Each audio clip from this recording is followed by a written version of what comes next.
Hello everyone, আমি রিয়া। ছোট্ট একটা মিনি ব্লগে তোমাদেরকে অনেক অনেক স্বাগত জানাই। এক ফুরফুরে সন্ধেবেলায় বেরিয়ে পড়েছিলাম ইয়া বার্গার ক্যাফেতে যাওয়ার জন্য। তো এই ক্যাফেটার ভেতরটা ছিল খুব শান্ত নিলিবিলি, আমার তো বেশ ভালো লেগেছে।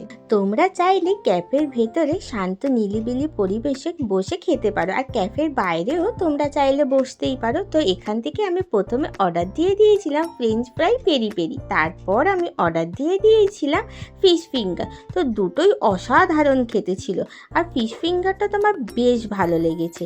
এরপরে আমি এখান থেকে অর্ডার দিয়ে দিয়েছিলাম ফ্রাইড চিকেন মিট বলস। তো ফ্রাইড চিকেন মিট বলসটা যে এত সুন্দর খেতে হবে সত্যি আমি কখনো ভাবতে পারিনি। এরপরে আমি আর একটা জিনিস অর্ডার দিয়েছিলাম কোল্ড কফি। তো কোল্ড কফিটা আমি লাস্টেই খেয়েছিলাম, কারণ প্রথমে এতগুলো খাবার খেতে গিয়ে কোল্ড কফিটা আর খেতেই ভুলে গিয়েছিলাম, তাই লাস্টে খেলাম। তারপর এখান থেকে আমি অর্ডার দিয়েছিলাম হোমমেড ব্রাউনি উইথ আইসক্রিম। তো এই আইসক্রিমটা ছিল ভ্যানিলা ফ্লেভারের।